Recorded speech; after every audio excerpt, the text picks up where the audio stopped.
All right, in this episode of the podcast, we'll be taking a trip to Haiti and talk about short-term mission trips and how to join a missions trip.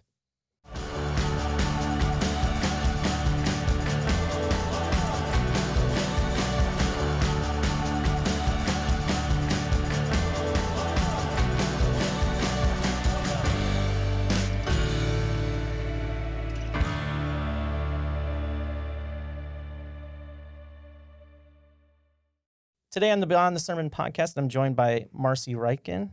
She and her husband, Jim, and their 5 kids have been serving on trips to Haiti for the past 8 years. Right now, they're collecting the last of 200 Christmas packages that they'll be taking down to Haiti for the children to give away this Christmas. So thanks for joining me, Marcy. Thanks for inviting me. Yeah, absolutely. So we partner with UCI, United Christian International in Haiti. But what is that exactly? Good question. UCI is it's a multifaceted organization in the rural area of Haiti, but I'm just going to go back and talk about the start of it a little bit.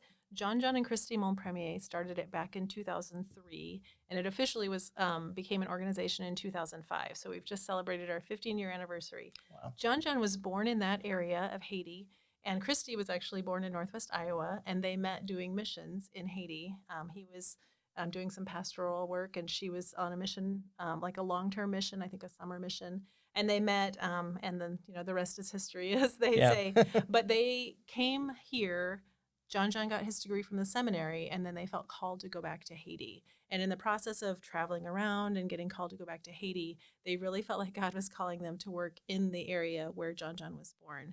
And at that time, it was probably an 8-hour drive from Port-au-Prince, which was the nearest town that you could fly into. So it was a pretty grueling trip. The roads were all potholes and dirt, and it took a really long time. Now the country has a lot more infrastructure, so it's more of a 3-hour trip, car trip, and the roads are a lot better. But we have taken some rough trips through there, rough roads and things like that. But the organization John started felt called that he should be teaching lay pastors in the area. So they moved there with that goal. They had 2 little kids. And one of the first things Christy saw was children eating like ashes from the fire pits, because with malnutrition, a lot of times children have pica, and ashes are something that their body craves. So they were eating that. And so she started a nutrition ministry from that. And the whole thing has just been so blessed by God, blessed by Haitians who are there helping them with this organization, blessed by churches in the U.S. and Canada who support them. So now they have a university that offers 5 degrees. They have an elementary, middle, and high school. So they have, I think, around 1,500 kids in their schools. Oh, wow. They have a theological program that teaches pastors. They have an agriculture program that teaches more modern and cooperative farming practices for the farmers there. They tend to be mostly subsistence farmers, and they're raising food. And so that's been a huge blessing for the community, too, that they can now grow their own food and everything doesn't have to be shipped in from other countries. And then they have community development, which are wells and latrines and houses and things like that. So it's an all-encompassing ministry. Yeah, and that sounds like a lot of work over really just a short span of time. Yeah, it really is. It's a unique organization. We have a board of directors in Haiti that's led by Christian, strong Haitian community members. And then we have a board of directors here in the U.S., and the 2 boards work together. But we love how it works because as Americans, Jim and I are both on the board. And as Americans, we like to think that we know what's best for everyone, but it's really the Haitians who live in the community who can understand what the needs are, where we should emphasize things, really pray a lot about what God is leading the organization to do. And so God has just blessed their faithfulness for that. Yeah, so it sounds like it's a really collaborative effort, and to be so distant could be probably really challenging, but it sounds like God's really made it work for all these years because it's still going strong. And we're so blessed with modern technology. We try every 2 weeks, but it doesn't always work that often. But we try to get together just for prayer time with our board and their board.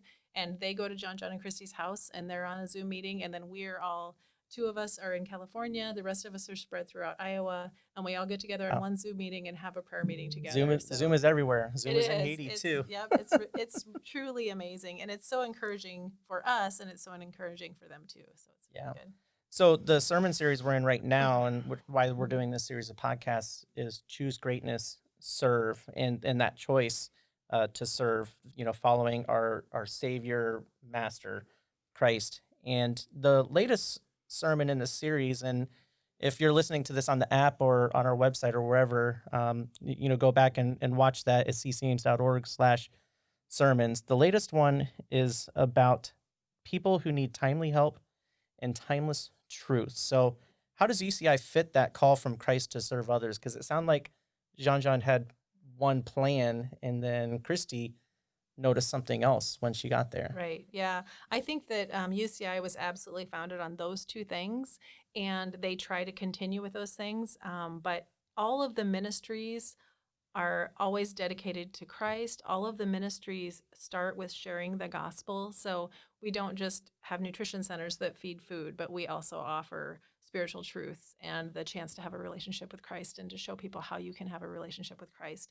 But it's all local pastors and their wives who are running those. And so they are in the community. They know what the timely needs are so they can meet those, but they're doing it with food, with medical care, but also always sharing the gospel. And Christy has told stories saying that there have been times when things move really fast and it seems like there are great opportunities and maybe they're building a new building or they're starting a new facet of the ministry, and then sometimes for some reason all of the doors seem to be closing and they don't really understand what's going on, and when they pray about it and look at it they see that they weren't advancing the gospel as the first thing, and they go Oh, back to that and God just has opened the doors again. And so it's really cool to hear the stories from them because it holds us accountable too for right. that same thing. We're not just here making sure kids get Christmas gifts. I mean, the Haitian kids are definitely blessed by these Christmas gifts, Sure. Yeah. but they're blessed by hearing the gospel and hearing there are people in the US that care that you hear the gospel. There are people in Canada that care that you hear the gospel, that you know the truth of God. And here are some things that are going to bless you, make your life easier, some clothing, some um, necessities, some school supplies, things like that. Also, that you can understand that we are loving you because God loved us first. Yeah, exactly. Well, and that's why Christ is our perfect example, right? I mean, he didn't come only to just tell the story of why he was there, but he came to serve everyone in the same way that now we need to do the same thing. Um, so you said you were on the board, so Mm-hmm. you've been deeply involved with UCI. But how did you first get started? You and Jim get started helping Yeah. them. Yeah, I appreciate that question. It's a fun story, I think. So Christy is the sister of a former pastor of ours when we attended a different church. And that church used to have summer all church retreats where we would all go to a camp. It was a smallish church, but Yeah. the whole church would go to a camp and hang out. And it ended up being during the weekends that John, and Christy were visiting from Haiti. So our church said, hey, let's invite them along. And we just struck up a friendship at that point. So Yeah. they are, if you've met John, and Christy, you know. If you haven't met them, they are just amazing, amazing people. They work hard. They love people. They love to laugh. It's so good to be around them. They just exude the goodness of Christ. They'd They have be great easy to senses of humor. to start a friendship with. Absolutely, absolutely. So we started seeing them every year, and we would say like, "Okay, we'll see you next year." And they started saying, "Well, maybe sometime you can come and visit us in Haiti." And honestly, my honest, reaction was like, "Oh yeah, that's exactly what I want to do is go to a developing country, right?" I just didn't know, and God Mhm. hadn't opened my heart to that. God was in the process of opening my heart to that through perspectives on the World Christian Movement classes, which are a Mm. missions movement class that teaches a lot about missions, but I didn't know it at the time, Right. right? Yep. So, Yep. anyway, John, and Christy have daughters, same ages as our daughters, and so they have close friendship. And when our second daughter was an eighth grader, she was studying the Caribbean, and I was homeschooling at the time, and Mhm. she was studying the Caribbean and South America.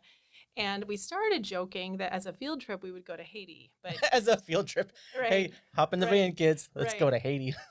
But God does have a good sense of humor Yep. because that is what actually ended up happening is Wow. we went to Haiti in February of that year. Jim and I, and then our three daughters went, and it was life changing. Not just in the sense that I hadn't seen that kind of poverty before, because I don't think that's really where my heart really, but to see our brothers and sisters in Christ in Haiti who were struggling in poverty and in life circumstances, but also just showing the love of Christ and the joy of Christ through that, and how they were using that to spread in the area. And I just felt like God was saying, "This is what I want you to do." Yeah. And so Yep. it was an amazing experience.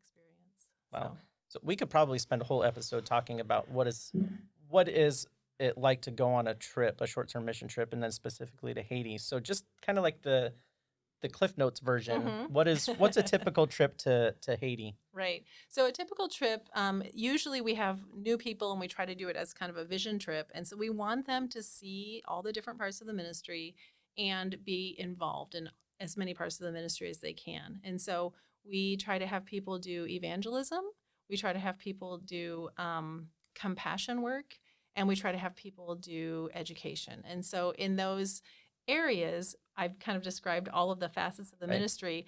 I feel like it's a little bit of a challenge to me, and I love to meet the challenge of meeting someone who wants to go and finding like the perfect thing where they can invest in some Haitians. They can understand how God can use them during that Right. week, whether it's a project or two projects or relationships or whatever it is. So I love when I have people come in and they say, I don't have any skills, but I want to go to Haiti. And I'm like, yes, I'm going to find something for you. Right. But so a typical trip, we will get there and we will do Vacation Bible School, which is usually like a 2 or 3 hour thing where we teach gospel truth, maybe do a craft, maybe do some kind of playground games, and feed them. So it might be a hot meal, and we might bring money and have the cooks there do a hot meal, and then we get to serve it to the kids, or it might just be like peanut butter and bread or things like that, something a little simpler.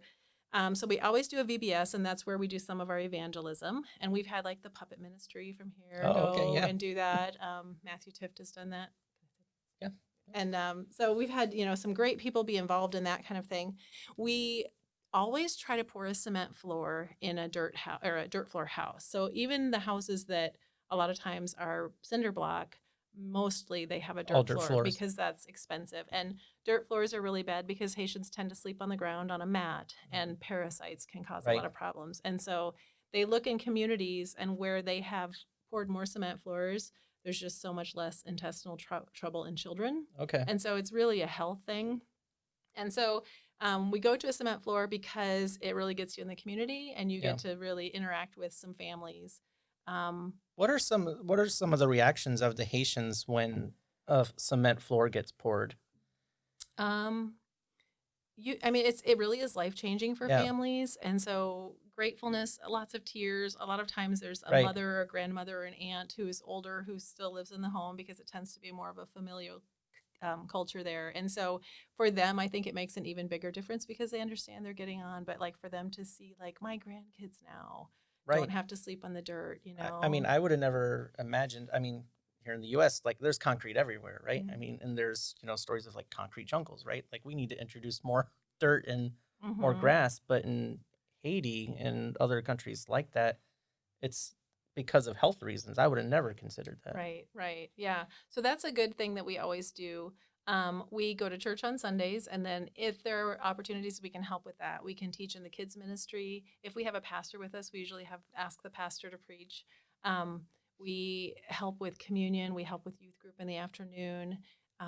Many times, the choir does things, or Awanas is going on, and so they just ask us to be extra sets of Yeah. hands for the 200 Awana kids that Right. show up and things like that. Um, we sometimes we bring people who have construction skills, so then they will help with construction. Sometimes we bring people who are university professors, and they will teach at the university Right. if they have a degree. If we bring elementary school teachers, they will either teach in the school or they will do more of like a teaching of the teachers, training of the teachers, opportunities. Because even though the teachers are all licensed and have their degrees, there's not like ongoing teacher training. Right. Yeah. And No you know, development. yeah, and they've been taught in a very basic, more of a French system of teaching where it's just lecture, even for younger kids. Oh. So whereas in the Okay. U.S. we're much more with manipulatives and things like Right. that, and so More the engagement type stuff. and Yeah. engagement, yep, and the ministry has received a lot of supplies donations for that, but the teachers aren't trained in how to use them. Oh. So even like math games and Yep. things like that, and so there's opportunities for that. Um, Opportunities in the agriculture realm if people have help with that. We brought a couple guys who know how to drill wells a Oh couple wow. years Yeah. ago, and they helped fix the well drilling rig, and Hmm. they helped it going. And as of today, I think we've dug 19 wells in less than 2 years. And so Wow. that transforms the community too, the Yeah, wells. absolutely. Often I just tell Christy, this is who I have. What ministries do you have going on that need help? And we just kind of go with our open hands and say, Christy, what do you need? Right. And so we teach English, and we teach basketball, and we teach soccer, and we teach yoga, and we teach, we do anything that they want to do. We teach art classes, we do clubs, we do I mean, there's just such a variety of things we do. Oh, Yeah. Legos. We brought Legos, Lego, yeah. and we brought Legos, but also Lego robots, and we taught them how to do coding with Lego Oh, robots. wow. And so they're trying to form a little Lego league there. There's no So shortage of stuff to do. exactly, exactly. Wow. So these all sound like amazing trips and lots of great stuff, but I can't imagine it always goes to plan, right? What are some of the things that usually are kind of like hurdles that you have to overcome, or some things you didn't expect that are kind of setbacks? Yeah, it's not easy to remember those things because you go in with such an attitude of like, we're just going to have to be creative about everything here. There Yeah. are things that we're going to forget, things that we didn't bring. I think a lot of times we forget things like the preparation that it's going to take for us, or the fact that the kids don't really, in many of the schools, don't really have like a desk to work on. Oh, okay. Like it's the desks are the desk is mounted on the back of the bench in front of them, and it's usually about 6 inches wide Can't instead even of, fit a piece of paper on there. and then, in a 4 foot strip of that, you'll probably have 8 Haitian kids sitting on the Wow. benches. I mean, they're sitting on top of each other. So we'll bring this great craft where they really need space to spread out and like glue things. And you just and don't have the space to do it then. and we don't have the space to do it. And then it's not in an enclosed building, it's open Oh. window, right? So then we have all these little tissue paper things that are just flying around the room because we didn't think through what is this actually going to look like. Yeah. We have the great debacle of the glue dots. One time we decided, instead of using glue to stick all of our things together, we would use glue dots. I don't know if you know what those are. Yeah, They're yeah, little you peel sticky it and beads of yep. glue. Mhm. Yeah. And I mean, it was really hot, and I think we didn't realize the glue dots would just kind of turn to mush. So there was just like sticky glue dots everywhere except for where they were supposed to be. And we're trying to hand them out, but it was basically an impossible Yeah. situation. And we just had to laugh about it. Hmm. So that's like a small thing. It's not it's a relatively unstable political country, and so Okay. sometimes when we've gone, we usually fly in and then we drive to John and Christie's, and sometimes protests have happened while we're there, and so we're unable to drive back, and then we're scrambling trying to find an airplane to take us out of there. There is an airport that's very close, Hmm. but that's probably the hardest thing about going, is that it's unpredictable. And here in the Yeah. U.S., so much of our life is just predictable. Yeah. Everything seems set all the time, Hmm. right? And Yes. if something is comes up that you weren't anticipating here in our lives, it could wreck your whole day. But it sounds like you come up across these things that are maybe some things you weren't planning, weren't anticipating, or you couldn't see ahead of time, like this is what the room's going to be like, or this is what the travel is going to be like. But there's enough people around together that you just find a way, right? And Right. get real creative. Right. Right. That's really amazing. And I think it's also easy to get focused in on, we didn't let those kids do that little craft. But then we always step back and go, wait, we're sharing the gospel. That's Right. what they need. Yep. The craft is incidental in this Hmm. whole thing. But at the moment, if you're the person who did all that planning and works to get all the supplies there and had it all planned out, and maybe even if you're a teacher in America and it's always worked well in the Yeah. past, it gets hard, and it's frustrating. So, Yeah. but there are always little things that go wrong. The timing, we have a different culture. And so the timing, often we will be planning on doing something at 4 p.m. And at 8 a.m., they'll say, oh, we're doing that in 5 minutes, Oh. and so that's just how we have to roll Yep. with it and go, okay, let's pull together and see what we can do. So, Yeah, and I feel like I mean, our American busyness, right? We are very planned, and we're very scheduled, and the anxiety that comes with that when things aren't on track can really mount up, and you start to lose kind of some of the joy. But if you go in just kind of trusting that, okay, God, you have control of this whole situation, no matter what's going to happen, it's going to work out the way you planned. So there's something really freeing about that. it is. And Going to Haiti always reminds me that it convicts me, I should say, that I need to be more active in my prayer life. Oh, yeah. When we go to Haiti, we do spend a lot of time before, during, and after in prayer. And God gives you the grace in Yeah. those situations to, to deal with whatever it is that's coming. And I would say setting aside all of that prayer time in Haiti, and really connecting with God and knowing that we're there because He wants us Right. there it's really the way we get through it without too much anxiety. Yeah. Oh. So what has been one of the more defining moments in all of so over 8 years you've been traveling to Right. and from Yeah. Haiti?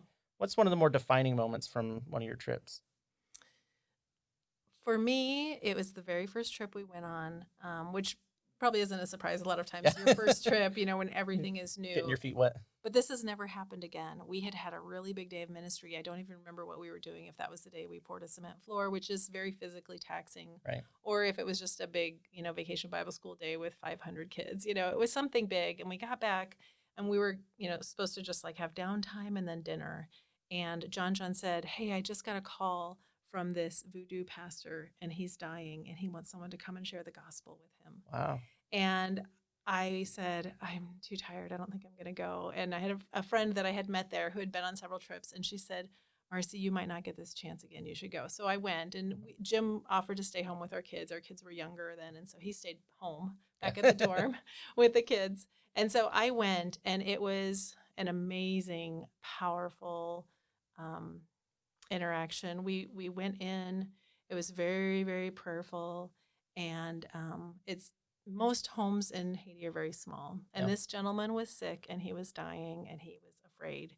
He had been a voodoo priest his whole life.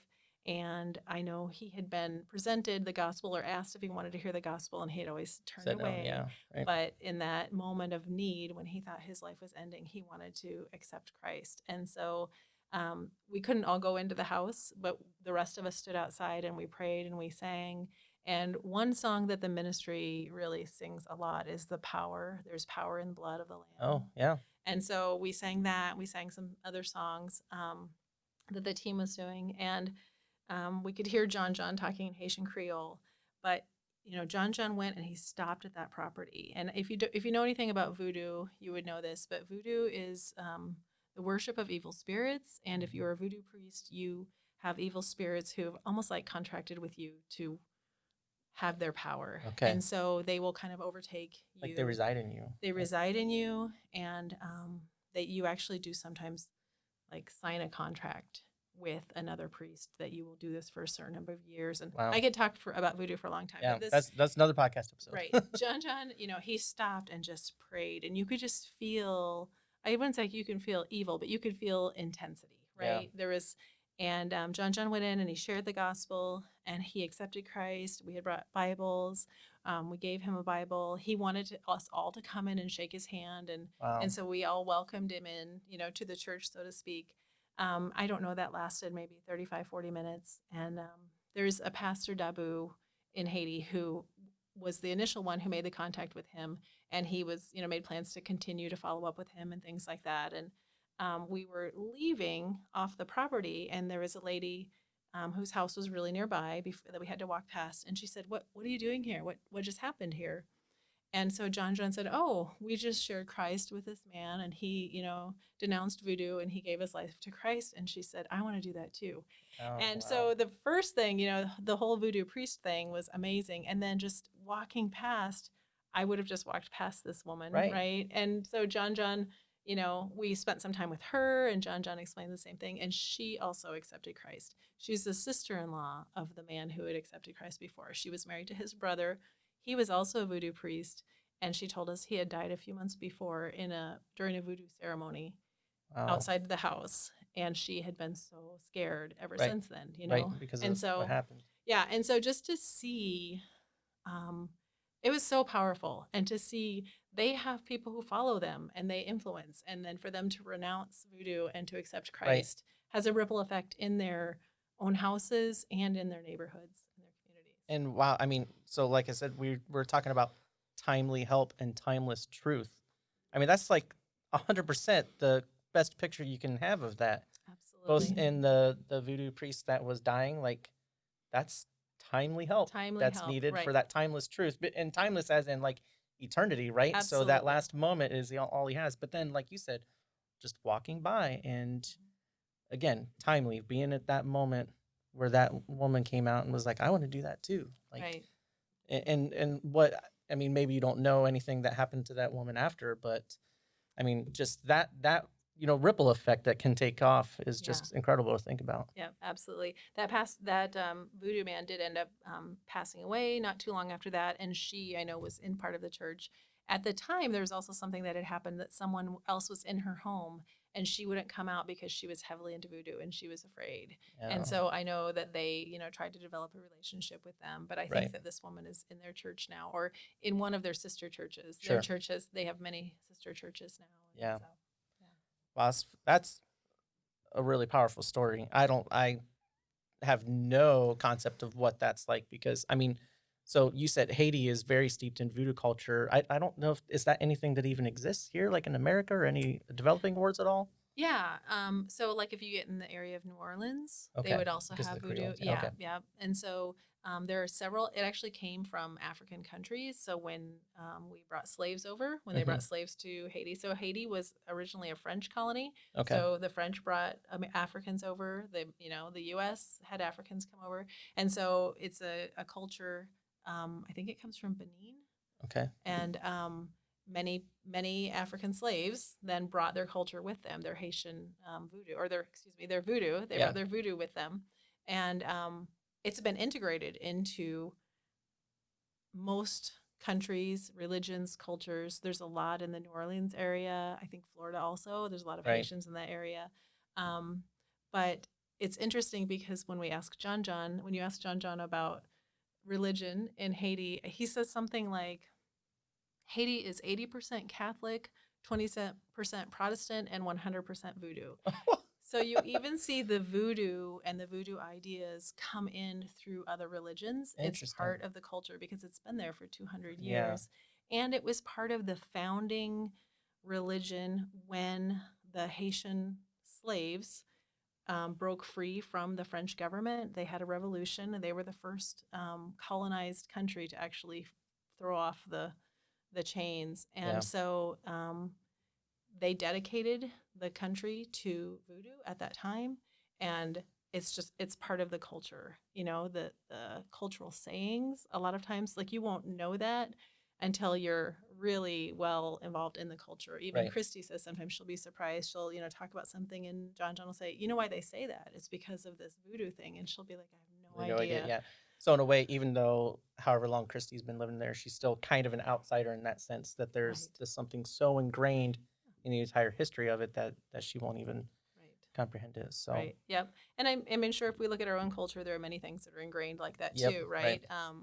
But in Haiti, it's really tough. Voodoo is based on fear and power. So Mm, someone is powerful. They have some voodoo spirits who work for them or whatever, and we can talk about this later. right. But the fear is really what drives people because you don't want to have someone do something bad against you, and so you will do whatever you can to protect your family. Right. And that's I mean we're in a time right now just with the pandemic across the globe that fear is something that is definitely like crept into everybody's consciousness a little bit more than normal probably, Hmm. right? And that's why I'm always trying to encourage people is like, yeah, but remember we have a message of hope, right? And that's what you get to bring down with Haiti. And in a way, so like, I just went yesterday with my kids and we got the gifts to package the bag and it's like, wow, it doesn't seem like all these things are that amazing, right? It's just stuff that like, we have an abundance of basically, but it's like, well, these small gifts are sort of a metaphor of the hope that you're kind of taking down there to all those kids and you're taking the message, with you. Absolutely. Yeah, absolutely. We share the message of Christ. I mean, it's Christmas time, and so it's easy to tell the story of baby Jesus, right? But we Yeah. always tie that to he didn't just come because he was a cute baby. He Right. came because he went on to save the sins of the world. He saved my sins, he saved your sins. Yep. And so it's really amazing to offer that hope. And I know you talked about like these things aren't special really or Right. or fancy, but In this area of rural Haiti, it's a little hard to explain to us because we have access to so many stores, Right. but like literally you can't buy a toothbrush there. Like Yeah. you just can't. There's not a store. You have to travel, Right. 40 minutes to the next town to be Just able for to a find one toothbrush. just for a toothbrush. Yeah. So, having these things just given to them and makes their life easier, makes them feel special, Right. um, makes them just understand that someone loves them and someone other than their parents and their Right. family. I think it can feel very isolating to be in a developing country because they seem to get hit over and over with economic problems, Right. weather disasters, so many Yep. things. And politically, Haiti isn't very stable as far as like they have an election and then it's contested. And so we don't really know who the president is. There's so Yeah. many uncertainties. But to know that there's other believers who say, you know what, you matter. You matter to us. You matter to Christ. Right. That's really powerful. Yeah. And that's why we talk all the time about, kind of like I get to, right? I get to go and help do this. Like we were just talking last week in one of our staff meetings that easily Jean John and Christy could be just doing a bunch of work by themselves, right? It's not like they need help, right? But Christ is the ultimate example. He could have done everything on his own. I mean, he's God as man, but he invited the 12 disciples and they went around inviting more people in because the more people you bring together for Christ, just how much better it is. Right. Absolutely. Yeah. We talk about that sometimes, and we have people who will even question like should we go when we invite them on a trip? Should we go? Should I just send the money? Yeah. It costs what $1,500, $1,800 to go on a trip to Haiti. Should I do that? Does that make sense? Like, why shouldn't I just send the money? And Christy will Right. always say, it's not about the money. Mm-hmm. And John too, he'll say, it doesn't matter how much money you would give Haiti. Haiti's not going to be saved. Yeah. Haiti needs Jesus. Yeah. And so if you come here and you show Jesus, that's going to be more powerful than the money that you send. Yeah. So we do invite people to come on our trips. We're taking a trip in November, a small one, and hopefully we'll be able to take a bigger one next year.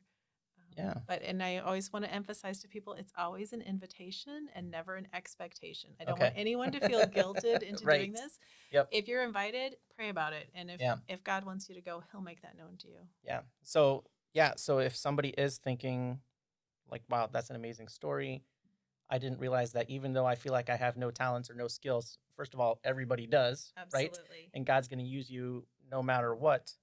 So what's the first step somebody should take if they're even just considering, besides like praying about it, what's the first step they should take if they're considering a short-term mission trip? Yeah, if there's considering a trip to Haiti, approach Jim or I or anybody on our missions team would be able to point them in the right direction. UCIHaiti.org is the website and has a lot of information about different ways you can partner with them. So you can look about at a trip. You can look at other ways, donating money or donating items. You can send things to an organization called MFI in Florida that ships them to UCI. So that's actually how our gifts get there. Okay. Yeah. You can do that, and I think just start praying about it and start asking questions. I think we've probably had around 40 people from Christ Community Church who have gone on these trips. So there's a Wow. lot of people that you can ask.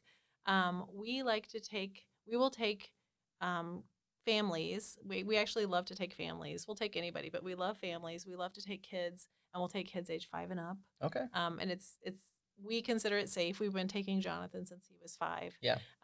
We consider it safe, for that. If God wants you to go, he's got it all taken care of. But yeah, just talk to us. Look on UCI. You can email Christy. You can email me. You can reach us in many ways. Yeah. But I think just start asking the questions. We're going in November, hopefully, prayerfully. But this is the third time that we're trying to go on this trip. So it's been delayed several times. Yep, and yep. so to not be discouraged about those kind of things too, because it's not like booking a trip to Disneyland or anything like that. There's a lot of pieces lately that have to fall into place. Right. And COVID only complicated that a lot. Yeah. But I should mention for COVID that they have seen very little COVID in Haiti, Oh, wow. much, much less than here, Yeah. which is such a blessing from God. And we Yep. really prayed a lot about that. But I think Haiti has like 6 ventilators in the entire country. So if Wow. that becomes an issue with a lot of people, It could be really bad. it could be really bad Yeah. for Haiti, but they have opened the country back up. And so we just praise God for that. So. Yeah. Wow, Marcy, just what an amazing story. What amazing work that UCI and the Mom Premiers and you guys are doing. It's a great testimony of just the servanthood that God has called everybody here to at Christ Community, but then just overall, right? Yeah. And that kind of like big C church, like we're all in this together. We're all after the same mission. That's why it's cool to hear UCI. They're involved with so many churches. So you're a part of something bigger Absolutely. than we could ever imagine, and it's kingdom work. And to hear even just like one story, everybody probably has like that one story. Like there was that one moment I was able to share the gospel. It's like, yeah, but that's one more for the kingdom, right? Right. So thank you. Thanks so much for coming in, and everybody, thanks for listening to this episode of the Beyond the Sermon podcast. We'll see you next time. Thank you, Derek. Well, thanks for joining us for the Beyond the Sermon podcast. Be sure to subscribe to get notifications on our next episodes. Let us know if you have any questions related to today's topic. We want to engage you in conversations so we can enrich you in your daily walk. We'll catch you on the next episode.